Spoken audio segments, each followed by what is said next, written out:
Should have seen it coming. Resident Evil 4 is often considered one of the greatest games of all time. It popularized the over-the-shoulder view, has excellent pacing, and contains an atmosphere that's unmatched even in games today.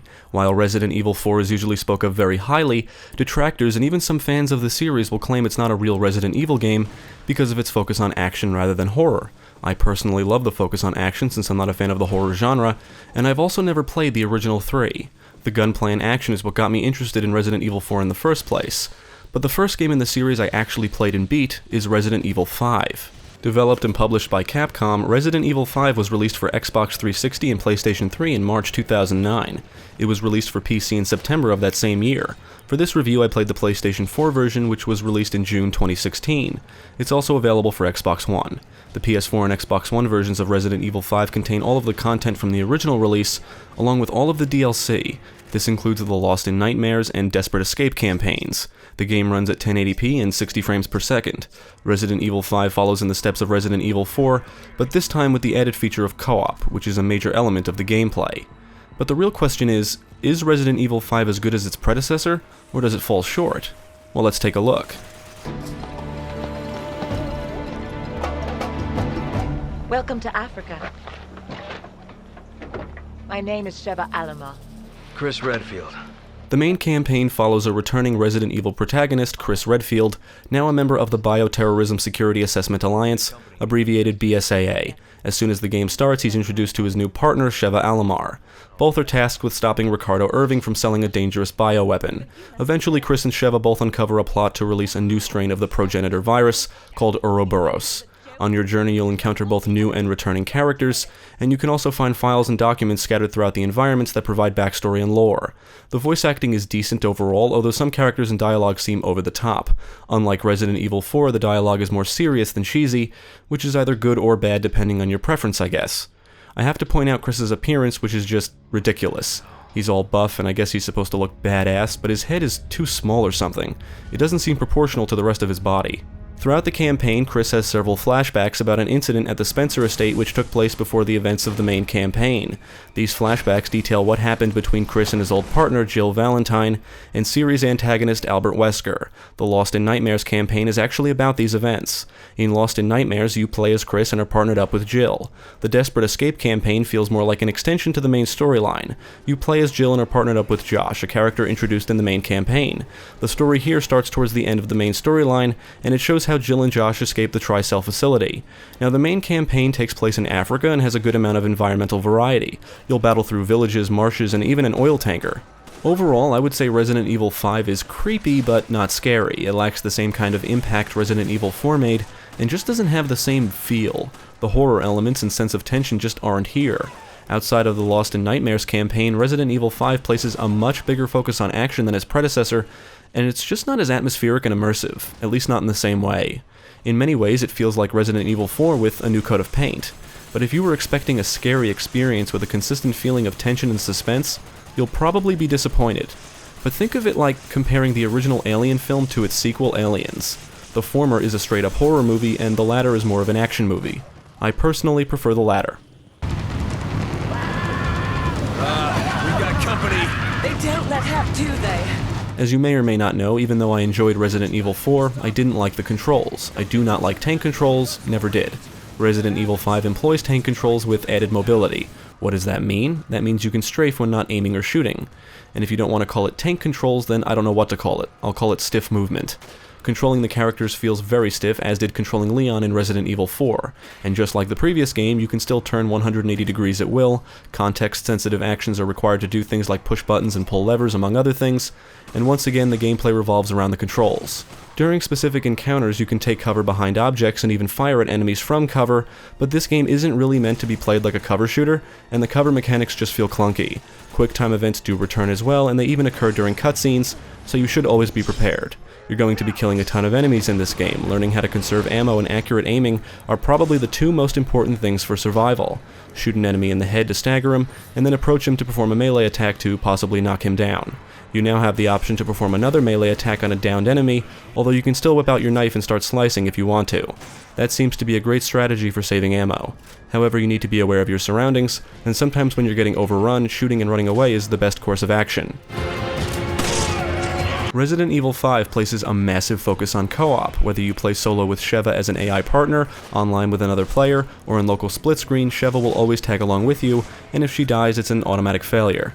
Yeah, you need to be mindful of her health, what weapons she carries, and her ammo. However, having someone back you up is one of the upsides. For example, if you're about to die, Sheva can resuscitate you, even if she doesn't have a health item. If you're getting attacked up close and personal, if she's close by, she'll perform a melee attack to free you from enemy clutches, and you can do the same if she's being attacked. She's also not too bad when it comes to combat. She's a beast with a rifle, pulling off headshots in rapid succession. However, not all is great with the Sheva AI. She tends to eat through ammo rather quickly, and when she's equipped with a pistol, I found it rare that she would switch to any other weapon. Sometimes she'll get in your way, but luckily you have the option to turn off AI reaction, which I guess is friendly fire? I'm not sure, I always kept it off. Playing with an actual human partner is the way to go, but the sad thing is you don't have the option to play through this as a solo character. However, Resident Evil 5 offers some of the best co-op gameplay I've ever experienced. You really do need to communicate who you're playing with, decide who's going to carry what weapons, and share resources appropriately. Jeremy and I eventually found it best for each of us to carry weapons that don't require us to share the same ammo. For example, he was designated the primary long-range character and would carry a pistol and sniper rifle. I would carry a shotgun and assault rifle. This way neither of us had to share the same ammo, and certain situations would call for different weapons, so communication was key. It was really fun. The game likes to throw the co-op mechanic in your face constantly, with way too many actions that require both Chris and Sheva. Even if you're with AI Sheva, you can't just walk through some doors or activate an elevator, or do anything that would take you to the next area. Why she can't just teleport to the next area, I don't know. Sheva has to be with you so you can leave together, which gets annoying. Luckily, you can always call her to your location. Some areas require Chris and Sheva to split up, and when playing with the AI, these areas always make me nervous because if she ends up in the dying state, there's no way to get to her and you'll have to wait out her death before trying again. AI Sheva also likes to use any health items when either of you lose a certain amount of health. But if you don't want her to do that, you'll need to remove any health items she's carrying, but also risk her dying if you get split up. Chris and Sheva can give each other items if they're in close proximity, and you can actually spray your partner and it will heal both of you at once, which is nice if you want to conserve healing items. Managing your equipment is another key aspect of the gameplay and basic survival. Both Chris and Sheva have 9 inventory slots for equipment, and everything but money, treasure, and special items needed to progress take up 1 inventory slot.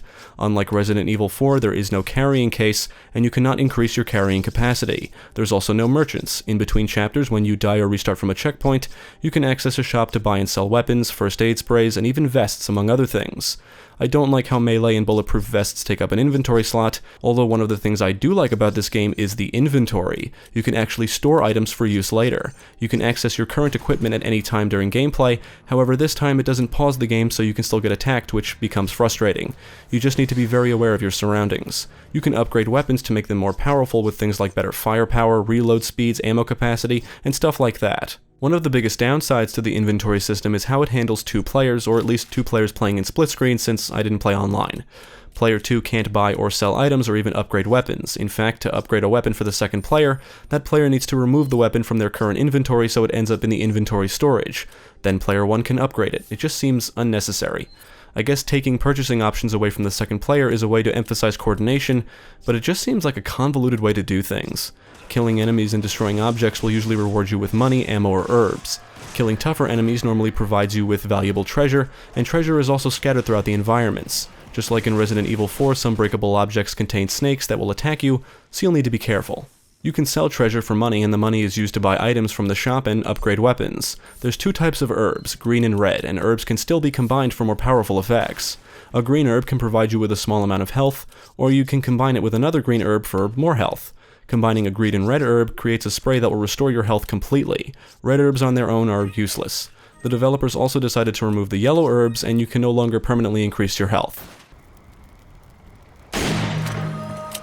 Scattered throughout the environments are BSAA emblems that you can shoot and act as a form of collectibles. At the end of each chapter, you're scored based on accuracy, enemies routed, deaths, and clear time. You're also given a ranking based on your performance along with points. You can use the points you've accumulated to purchase bonus features. These include things like character costumes, figures, and even visual filters. Some of these features are unlocked by completing the game or completing it on a specific difficulty mode, and a good majority of them are unlocked by how many BSAA emblems you've shot.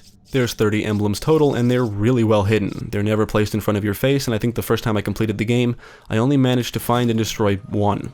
They're hidden in the most obscure places. Some of the unlockable bonus features include infinite ammo for your guns, however there's a catch. To unlock infinite ammo for a weapon, you need to upgrade it fully, and then purchase the infinite ammo option from the bonus features menu. After playing through the game 3 times, I was only able to unlock infinite ammo for 5 weapons, so you will have to grind for treasure to purchase upgrades and go for the best scores possible in chapters for the most points. Playing with infinite ammo is extremely fun, but also removes much of the challenge. With all of the unlockable content, Resident Evil 5 offers plenty of replay value. The gunplay in Resident Evil 5 is just as satisfying as it is in Resident Evil 4, if not more so. Pulling off a well-placed headshot is very satisfying, although you still need to watch out for the parasite that may emerge from the neck of headless enemies. I really love the arsenal here. There's multiple types of pistols, submachine guns, assault rifles, sniper rifles, shotguns. There's a grenade launcher that can fire different types of rounds, like explosive, electric, and even acid. And the rocket launcher also returns, but can only be fired once. It's best used on bosses. Explosives can be acquired throughout the environments, and these include hand grenades, incendiary grenades, flash grenades for disorienting enemies, and even proximity bombs. There's also special weapons that cannot be stored in your inventory, and are usually for specific situations like boss battles. These weapons include a turret, flamethrower, and even a satellite laser. Now, there's all different types of enemies and deadly creatures to blow away in Resident Evil 5. Once again, the enemies here are not zombies, but are infected with a parasite or virus. Most of the standard enemies will run and charge at you, some throw things, including explosives, some carry shields, and others are equipped with armor. Early in the game, you'll encounter enemies that can fly and infected dogs that can jump you.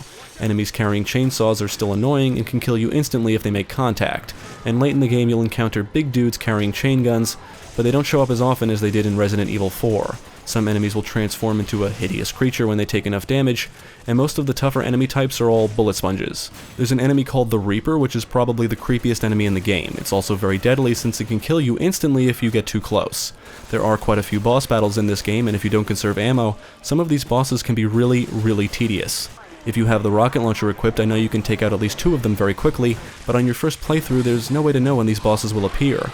Overall, all the bosses are well designed, grotesque, and each require different strategies to defeat. Just like the bosses in the previous game, defeating them requires a combination of shooting, context-sensitive actions, and sometimes quick-time events. Both the Resident Evil 5 and Desperate Escape campaigns have you fending off most of the same enemies. Lost in Nightmares, however, focuses more on atmosphere and puzzle solving rather than combat and introduces maybe 1 or 2 new enemy types. And those are the only enemies you'll encounter. This campaign seems to emphasize running away and utilizing the environment to kill enemies.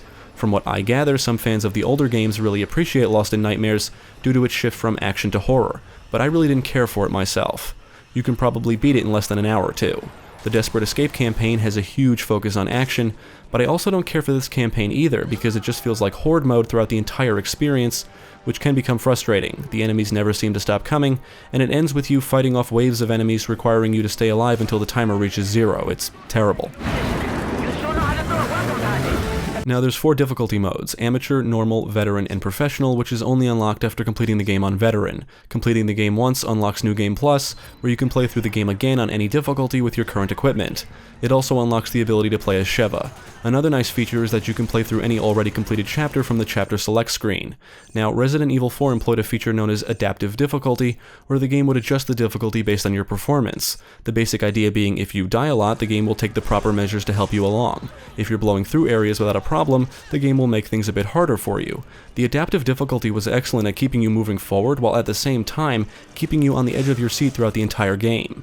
If Resident Evil 5 utilizes adaptive difficulty, it does it poorly. When playing in split screen, we did run out of ammo here quite often.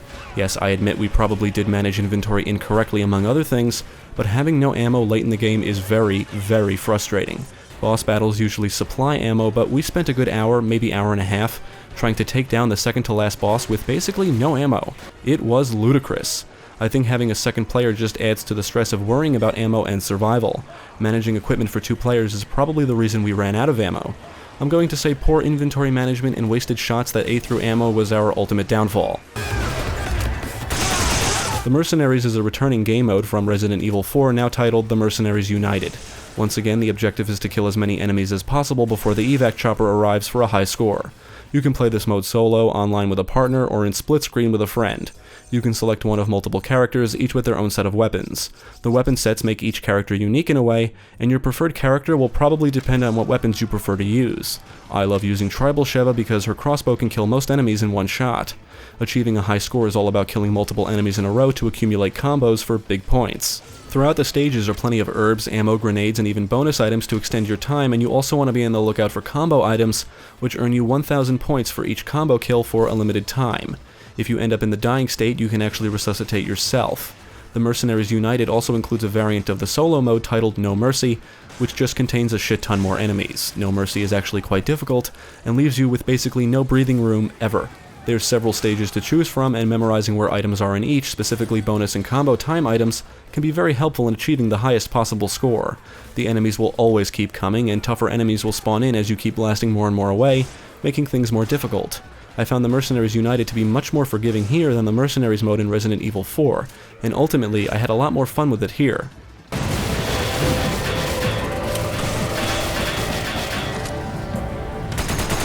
Visually, Resident Evil 5 looks pretty good for a game released in 2009. You can tell it doesn't look like anything released recently, but it still holds up.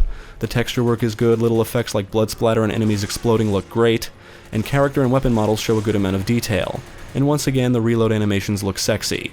All weapons minus the knife are equipped with a laser sight for aiming. However, when playing in split screen, this game employs a dual full screen feature rather than one split full screen. Unless you have a massive TV, the laser sight can be a bit small when playing in split screen, sometimes making it a challenge to aim accurately.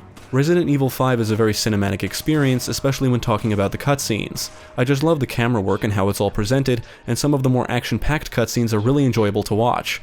Overall, the game lacks in the color department and just has a washed-out appearance, even if using any of the unlockable visual filters. Now, I think it's safe to say I'm a fan of the audio design. The weapons sound powerful, making them feel extremely satisfying to shoot. I love the sound of the equipment shuffling whenever your character moves. Little things like that are always a nice touch. The music is full of orchestral scores that match the cinematic style of the game. I really enjoyed the song heard throughout the final chapter. On the technical side, the game ran pretty smooth throughout. The frame rate rarely dipped in single player, however, it would noticeably dip when playing in the Mercenaries No Mercy mode. It also dipped more frequently when playing in split screen, but it never hindered the gameplay. Overall, I would say this is an excellent port.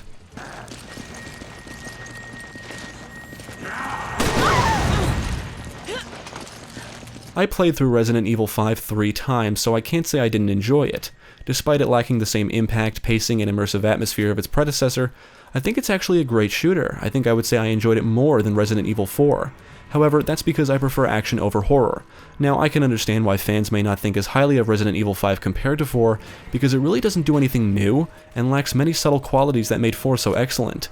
But for me, I love the arsenal, I love the action, and I love how the weapons feel. Just like Resident Evil 4, the gameplay is designed around the controls, and I simply don't like the controls, even if you can strafe when not aiming now. That doesn't make it a bad game or even bad controls. The controls work and are responsive, it's just that the character movement feels stiff, and I don't like that. But if you enjoyed the gameplay of Resident Evil 4, I don't see why you wouldn't enjoy Resident Evil 5. Ultimately, I would recommend Resident Evil 5. It's definitely worth a buy, and considering you can get it for pretty cheap now, I don't see a reason not to check this out if you think at the very least it looks interesting. It's an action-packed experience that's best played in co-op, but is still very enjoyable solo. I really would prefer to play this as a solo character when talking about the single player, but this does have some of the best co-op gameplay I have ever experienced. This game also contains plenty of replay value. With all of the unlockable content, the 2 other campaigns, and the Mercenaries United mode, there's plenty of reasons to return. In fact, to see and unlock everything, you're basically required to play through the game multiple times. Would I say Resident Evil 5 is better than Resident Evil 4? That really depends on what you prefer. I enjoyed 5 more, but I can see why people prefer 4. I do admit, Resident Evil 5 does not do anything that we haven't already seen in 4. There's a few additions that make things more convenient, but the core gameplay is relatively the same. Still, Resident Evil 5 is a great shooter, and if you can enjoy or even tolerate the controls like me, you're in for a pretty good time. It's over. Yes. Finally.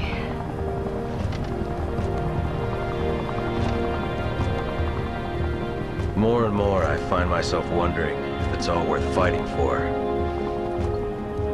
For a future without fear? Yeah, it's worth it.